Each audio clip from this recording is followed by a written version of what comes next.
북아프리카가 지금 상당히 순환을 겪고 있습니다. 고난을.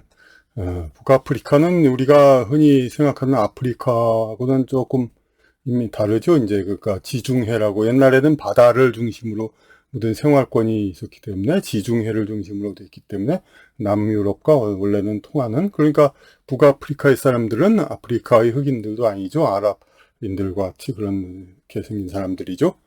그렇게 해서 모로코에 지진이 있어가지고 그러다가 얼마 안 돼가지고 리비아에 또 홍수가 일어났습니다. 근데 지진이나 홍수 이런 게 보면 되게 원래의 원래의 재해의 크기도 물론 관건이 되지만, 지진의 경우 집이 얼마나 이제, 견고한가, 그렇지 못한가, 이런 걸로도 좀 차이가 많이 나기도 하고, 물론 집이 아무리 견고해도 일본 지진처럼, 동일본 지진처럼 뭐 워낙 강하면 또 어쩔 수 없고, 하지만, 되게 그래도 후진국에서 이제 지진이 일어나면은, 막 사상자가 많이 발생하죠. 그리고 더욱더 그런 건 리비아에 홍수가 일어났는데 이런 거에 대해서 이제 어, 대비책도 없이 엄청난 인명피해가 생겼다는 겁니다. 그래서 어떤 사람들은 지진이나 그런 거에서도 음모론을 얘기하는 경우도 합니다. 이건 뭐 사실 워낙에 이제 미국과 유럽 서방의 그런 이제 음모 이런 것들이 많이 얘기가 되는 판이기 때문에 절대 부정도 하기 어렵습니다. 근데 이제 유럽이나 이런 데는 왜 지진이 안 일어나냐, 뭐 미국도 안 일어나냐, 뭐 그런 얘기를 하기도 합니다. 그러니까 그래서 어떤 이제 인위적인 뭐 그런 거 아니냐. 근데 그건 여담이고요. 그러니까 그 근데 지금 중요한 건 리비아에 이렇게 홍수가 나서 이렇게 했는데, 아니 이게 그렇게 불가항력적인가? 홍수는 아무리 그래도 정말 우리나라도 자주 일어났듯이 그 대비가 잘 돼 있으면 그렇게 큰 이제 인명 피해가 나는 건 아니죠. 이제 그러니까 위로 올라가 있으면 다 사는 건데 뭐 그러니까 그 배만 떠 있어도 살아나는 거고. 그러면은 우리나라에서 특히 얘기하는 거, 이런 자연재해 있으면 정부의 대응 그런 걸 얘기하죠. 정부의 대응이 잘못되지 않느냐 그럼 탄핵하고 정부를 내려오라 바꿔라 그런데, 근데 리비아의 경우는 리비아가 있으면 어떤 뭐 이걸 추구할 어떤 정부도 제대로 없습니다. 동서로 나눠 있다고 하지만은 별로 그렇게 뚜렷하게 책임을 이제 물을 만한 그런 정부들이 아닙니다. 그냥 어영부영 있는 뭐 옛날 뭐 중국의 군벌이라든지 요즘 20세기 초에 뭐 그런 얘기 비슷한 거죠. 그러니까 중국의 군벌 뭐 그런 것식으로, 그러니까 어떤 세력이 장악을 하고 있지만은 이게 절대적이고 체계적인 그런 게 아니죠. 단만 군대를 가진 이제 조직이 거기서 이제 어떤 무력으로 이제 유지하고 있다. 그 정도인 거죠. 그러니까. 근데 리비아는 예전에 제가 이제 작가 선배인 서영원 작가의 소설에도 나왔습니다만은 이제 먼 그대라는 거기서 뭐 어떤 얘기가 나오냐면 리비아에서는 잘 국민들이 모두 이제 생활 보장을 하고 도시에 있으면 그냥 모두 잘 살게 해주는데, 이렇게 자꾸 사막으로 가서 원주민의 원래 생활을 하는 사람들이 그렇게 생활하더라. 그러니까 인간은 편안하게 살 수 없는 존재이다. 그런 얘기가 거기 인용되어 있습니다. 그럼 그 얘기는 뭐냐면 서영원 작가의 먼 그대 얘기는 벌써 연도는 자세히 기억이 안 나지만 상당히 옛날인데, 몇십 년? 그 시대, 그럼 리비아는 그럼 어떻게 석유가 나오고 해서 그럭저럭 잘 살았다는 겁니다. 근데 그때 리비아 정권이 어떻고 그 이후에 그때가 가다피 정권이었는지 아닌지 모르지만은 어쨌든 가다피가 상당히 오래 집권했는데 우리가 뉴스로 들은 바로는 어떻게 됩니까? 가다피가 독재로 국민을 탄압했기 때문에 봉기한 민중들에 의해서 살해당했다 이렇게 얘기를 하는 거죠. 예. 근데 저도 사실 그걸 그때 그렇게 크게 비판적이 이렇게 그렇게 그대로 어떻게 보면 믿었다고 할 수 있는 그런 입장에서 이게 참, 아니 국가 원수를 경호를 왜 합니까? 아무리 아니 미국 대통령 잘하는 사람들이다. 그래도 미국 대통령 경호하죠? 아, 심지어 어? 법 없어도 살분? 이래야 교황이 되는데, 교황도 경호를 합니다. 왜 그럽니까, 그럼? 그런데, 그러면 가다피가 왜 오래도록 집권을 해서 국가 원수로 있었습니다. 그럼 국가 다니면 언제나 항상 전체에 만족하지 않는 세력이 항상 있게 마련입니다. 그런데 이 미국처럼 그렇게 꼭 양당이 교대로 집권하고 미국이나 영국처럼 그런 식의 양상이 꼭 되는 건 아닙니다. 대개의 국가는 이 전체적인 주류 세력이 있고 약간 비주류 세력이 소수 세력이 있는 겁니다. 그래서 집권은 이런 식으로 어떤 쌍방교대로 계속 이렇게 나가지는 않는 경우가 많습니다. 그런데 이렇다 하더라도 이 소수 세력은 권력 용국이 큰 쪽은 이제 계속 이제 반항심을 갖고 해서 저항을 하게 되죠. 그리고 가다피는 또 쿠데타로 집권했으니까 뭐 100% 뭐 잘한 정권은 물론 아니겠죠. 이제 그런데 여하튼 간에 몇십 년 동안 리비아라는 나라를 이제 유지해 왔습니다. 그렇게 하고 그냥 아프리카 독립기구를 만들려고 됐고, 그리고 또 독립통화를 만들려고 됐고, 여러 가지 서방에 이제 안 좋은 그런 이제 여러 가지 계획을 많이 했었죠. 근데, 그런데 그렇게 좋은 정책을 했는데 왜 그렇게 민중에게 살해됐냐? 그거는 설명이 어렵지 않습니다. 우리 경우도 우리 박근혜 대통령 탄핵되기 전에 광화문에서 목을 따는 그런 그 퍼포먼스 엄청나게 하지 않았습니까? 그 퍼포먼스를 왜 합니까? 그거는 하고 싶어서 하는 겁니다. 실제로 그러고 싶어서. 물론 그 사람들이 실제로 이제 실제로, 박근혜 대통령 목을 따겠다 하면서 이제 칼 들고 나가시지는 않죠.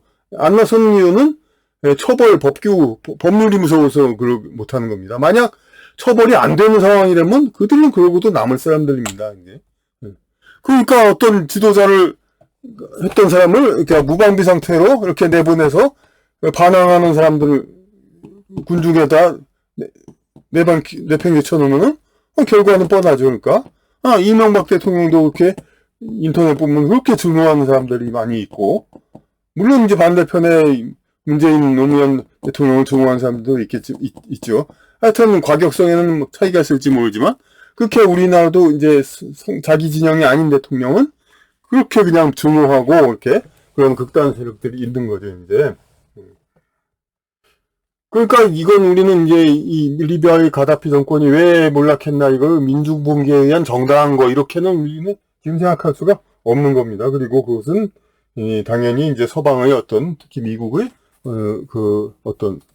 제가 다른 이야기 강의 영상에서도 얘기했지만, 미국은 항상 이제 모든 국가들 세력들이 전부 이게 양대 균형 세력이 서로 견제하지 않는 경우가 많은데, 미국은 항상 이렇게 이 국가 하나가 있으면은 좀 비주류 소수 세력에 계속 이렇게 무기를 주고 여러 가지 지원을 해주죠. 그렇게 해가지고 반군을 길러가지고 서로 상대방을 이제 견제할 수 있도록 그렇게 합니다. 지금도 있는 각 세력들 중에 가다피의 후계 세력이 가장 큰 세력이지만 미국이 계속해서 이들을 갖다가 견제하기 때문에 국가를 장악하지 못한다고 그럽니다. 이제 스코트 거기에서 거기서도 설명이 나왔습니다. 그러니까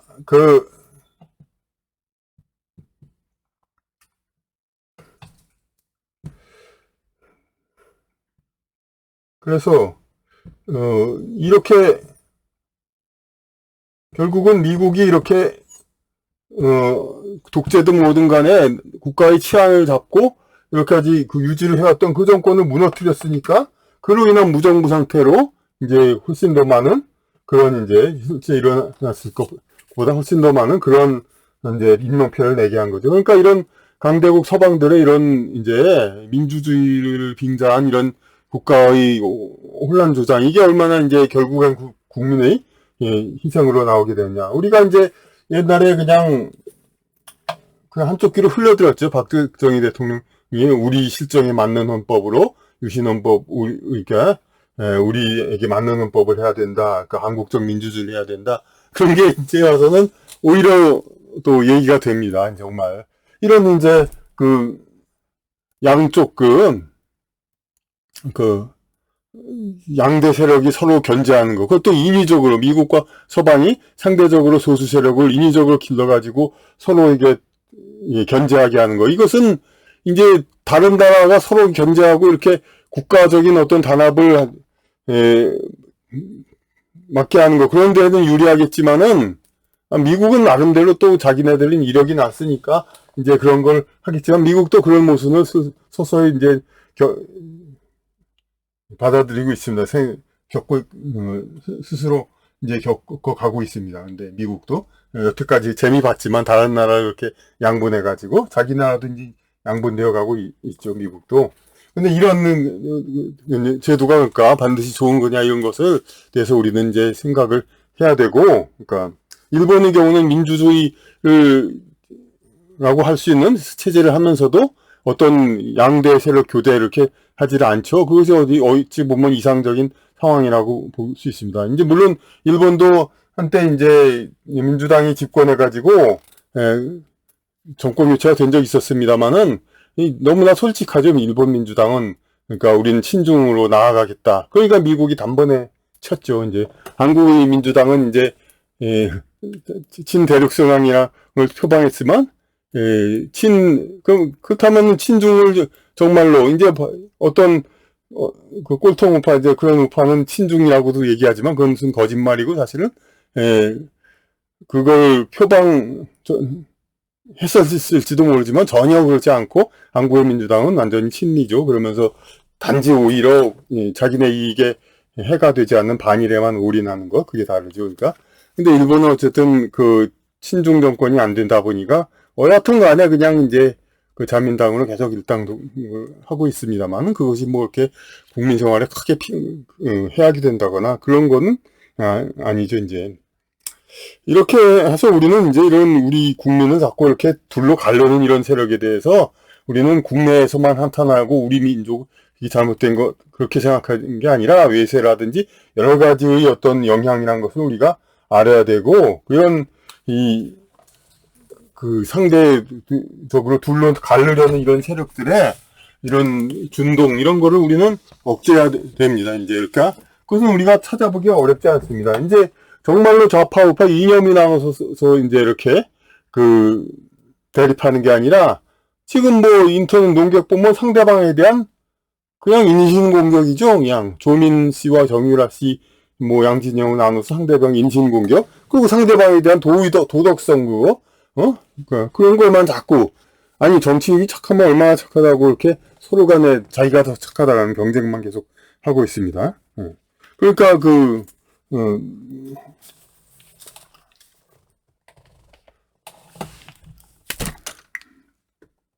양 전 대통령, 박근혜 이명박 대통령을 국민에게 뽑은 지도자를 이제 마치 범죄자로 몰아가지고 이렇게 이제 감옥을 보낸 그러한 이제 그 적폐청산이라고 전부 다 악하다 이렇게 하고 반대편에서는 조국 뭐 이런 사람들을 이제 그 위선적이라고 이렇게 다시 얘기해가지고 그렇게 얘기해가지고 그 서로 간에 도덕성 경쟁을 하는 거죠. 이 사람 다 그냥 국민의 신망을 받는 지도자 위치에 있는 사람들인데 악하면 얼마나 악하다고 자꾸 이렇게 범죄자를 만들려고 합니까? 이제 물론 이제 객관적으로 분명한 횡령 무슨 구정 이런 건 처벌해야겠지만 자꾸 이렇게 사소한 이런 걸 가지고 자꾸 불꽃 늘어지고 뭐 추미애 장관의 아들이 무슨 휴가를 연장했다는 둥 이렇게 무슨 쓸데없는 짓거리 됩니까? 이런 걸 하는 사람들이 바로 우리 사회의 갈등 조장하고 이것에 오히려 외세가 개입했다는 그 개연성 그 많이 추정이 됩니다. 가장 단적으로 우리가 볼 수 있는 게 이제 박원순 시장입니다. 박원순 시장이 여자 직원이 그러니까 성희롱 그걸로 이제 되자 이제 모두 파국을 맞았는데 이런데 자칭 우파라고 하는 사람들이 이제 이쪽 진영에서 피해 호소인, 그러니까 이런 거 아직 법률 판결 모든 조사가 되지 않은 상태에서 그만뒀으니까 그 얘기한 걸 가지고 우파이라는 선생님 기정사실화하고 여자가 한마디 하면 그 절대적인 사실인 것처럼. 근데 이거는 오히려 그 페미니즘 좌파 이런 쪽에서 진영에서 시작한 거 아닙니까? 물론 이건 이 좌파 진영에서 이제 애초에 우파 진영이 이런 식으로 걸려들 사람이 많다고 생각돼가지고 이렇게 이걸 일으킨 건데 이제 지들이 도리어 당한 건 맞습니다. 그러니까 지들 업보로 당한 거 이렇게 얘기하면 충분할 것을 마치 박원순 시장이 그야말로 파렴치한 성범죄를 저지른 것처럼 우파라는 작자들이 이렇게 도덕적인 비난을 합니다. 그것은 이 사람의 생각은 뭡니까? 그럼 아주 극좌파 그런 이념적으로는 좌파죠. 그야말로 그냥 급진 좌파 이런 여자가 한마디만 하면 모든가 골로 가야 한다는 그런 그러니까 이런 이념과는 반대 아무 상관없는 서로 진영 싸움 이런 거에 불과한 거죠. 그러니까 이런 식으로 이런 것이 심화되면 결국 우리 사회도 어떤 외세가 필요하다 생각하면은 이제 가다피 정권처럼 계속해서 그러니까 지난 정권은 이제 그러니까 우리는 비교적 소프트하게 이렇게 어떤 싸움을 조장시키고 이렇게 탄핵을 하고 그렇게 했지만은 더 물리적인 것도 얼마든지 발전될 가능성이 있는 겁니다. 그렇게 해가지고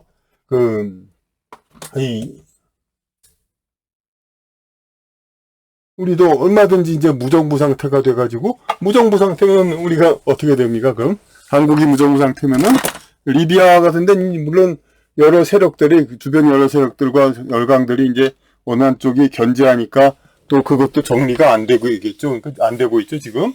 아까 말씀드렸듯이 가장 주류 강한 세력이 자꾸 이제 미국이 권력을 못 잡도록 이제 막으니까 그러니까 이제 계속적인 혼동이 되고 있는데 우리나라도 얼마든지 이제 이렇게 혼동되는 사회가 될 수가 있는 겁니다. 이렇게 그러니까 지금부터도 우리는 이제 어떤 이념 논쟁, 어떤 정책에 대해서 욕하고 지난 정권에 대한 어떤 잘못 이런 거에 대해서는 계속 얘기해야도 되고 현 정권에 대한 잘못 하지만은 이렇게 해서 불분명한 가지고 상대방 진영의 사람을 악하게 몰고 계속해서 극단 진영으로 몰고 가는 그런 싸움으로 몰고 가는 그런 세력 우리는 지금부터 경계해야 하고 그렇게 해가지고 우리가 리비아와 같은 그런 비극 이런 것이 되지 않도록 하기 위해서는 우리는 하여튼 어찌 보면 한국적 민주주의를 다시 불러야 될 것 같기도 하고 하여튼 그런 이제 정신을 차리고 새로운 지금 상태에서 정말 새로운 그런 해야 되는 거 맞습니다. 그러니까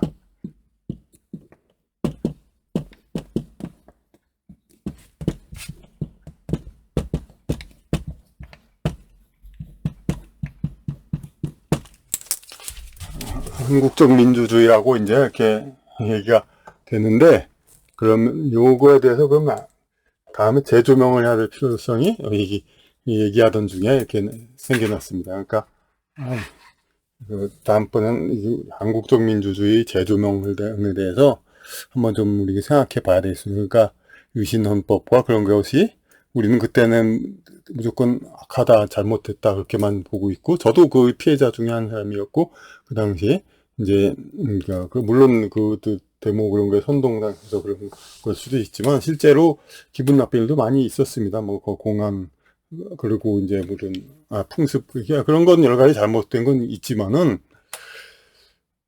중요한 건 하여튼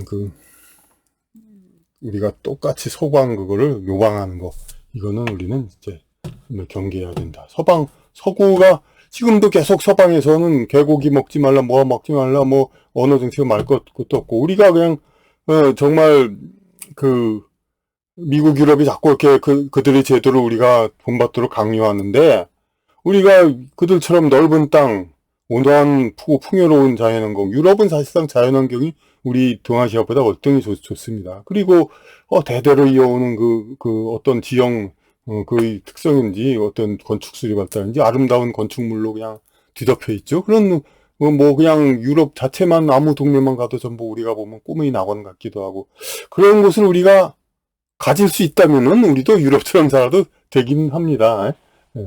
물론 우리가 가진다는 건 현실적으로 안 되니까 우리가 자유화돼 가지고 유럽 내에서 얼마든지 국경을 넘나들 수 있도록 우리도 얼마든지 유럽 가고서 살고 싶은 사람은 살게 그렇게 해준다면야 우리가 유럽을 풍습을 모두 따르는 것도 괜찮은 방안이지만 그렇지 않은 상황에서는 여기 상태에서의 더 못한 환경에서 견딜 만한 그런 제도 풍습이 있는 것이고 우리가 이런 더 유럽보다 더 못한 환경에서 유럽의 제도를 그대로 따른다는 것은 그만큼 절대적으로 그들보다 열악하고 고달픈 삶을 산다는 것밖에 안 되기 때문에 우리는 그렇게 그렇게 그럴 필요가 없고 우리는 이제 우리 정체성을 다시 찾아야 되는 그런 것이 필요가 있는 것입니다.